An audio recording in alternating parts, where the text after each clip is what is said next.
Hello, and welcome to these mini Bible studies as we prepare for the second Sunday of the Advent season, the 6th of December already, 2020. I had to really wrap my head around that. Sometimes it still feels like we're stuck in March, and here it is, December, planning ahead for Christmas and all of those things. So today I want to talk to you about Psalm 85, and we're going to look at some selected verses for today. Psalm number 85, verses 1 and 2, and then we jump ahead and look at verses 8 through 13. So first let me read for you the psalm and then share some reflections that I've gathered for today. You have been gracious to your land, O Lord. You have restored the good fortune of Jacob. You have forgiven the iniquity of your people and blotted out all their sins. I will listen to what the Lord God is saying, for you speak peace to your faithful people and to those who turn their hearts to you. Truly your salvation is very near to those who fear you, that your glory may dwell in our land. Steadfast love and faithfulness have met together. Righteousness and peace have kissed each other. Faithfulness shall spring up from the earth, and righteousness shall look down from heaven. The Lord will indeed grant prosperity, and our land will yield its increase. Righteousness shall go before the Lord, and shall prepare for God a pathway. If you recall from last week's psalm, there were 3 times that the psalmist used a refrain that went something like, "Restore us, O God," and then built on the names of God in that little refrain. This week's psalm builds on that concept of restoration, and the theme builds a little bit further. In verse 1, this psalm recalls that God has restored the fortunes of Jacob, in the past, of course. And in verse 4, it renews the plea, "Restore us again, O God of our salvation." There's a name, Philip Melanchthon. Some of you may recognize him as being the colleague of Martin Luther. He was a lawyer, but he helped Martin Luther develop some of the doctrines that we now use in the Lutheran Church. He also taught a lot about religion and interpretations of the Bible and things like that. So Philip Melanchthon taught that to know Jesus Christ is to know Christ's benefits rather than his natures. That is, true knowledge of God is more than just intellectual acceptance of ideas about God. True knowledge also includes having one's very being seized by God's promises and knowing that one's whole life flows out of God's blessings. For Psalm 85, to know God is to experience God's saving acts. To have that experience that we are caught up in the melody of God's saving acts, and to have the experience that the Lord is the God of our salvation.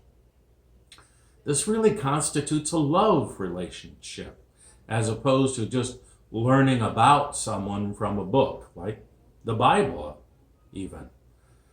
I know my wife, Candy, from personal experience of nearly 38 years. I have personally experienced more about her than I could ever have read about in a book or learned about her from a book. And that gives me a greater understanding and knowledge.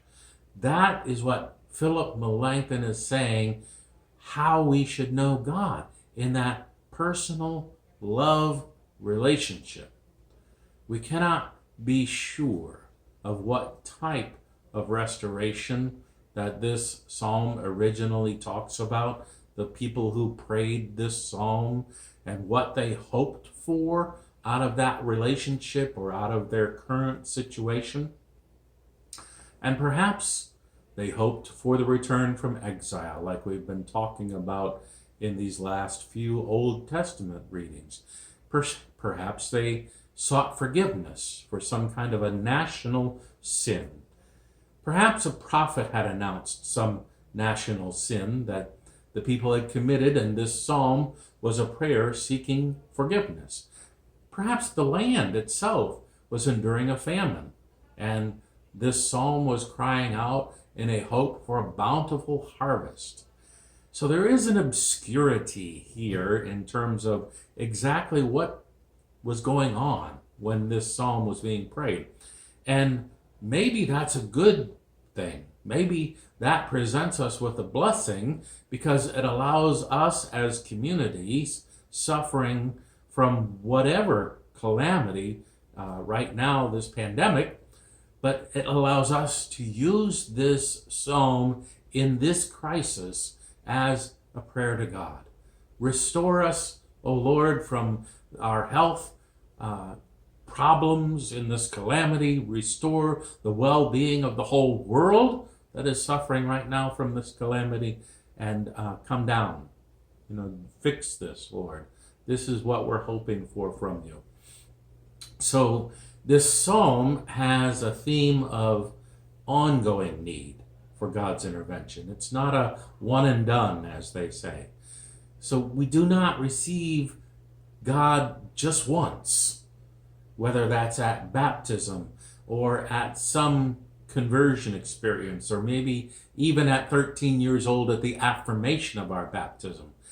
We don't just have that experience and then we're done with church, like frankly a lot of people do. They get their kids baptized, they get their kids through confirmation, and we don't see them again unless there's a wedding or a funeral. I mean, that's a reality I've experienced over 35 years of ministry. We need to receive God again and again, day by day.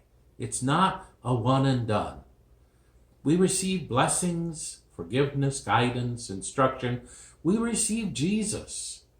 And we receive all of these things throughout our entire lives.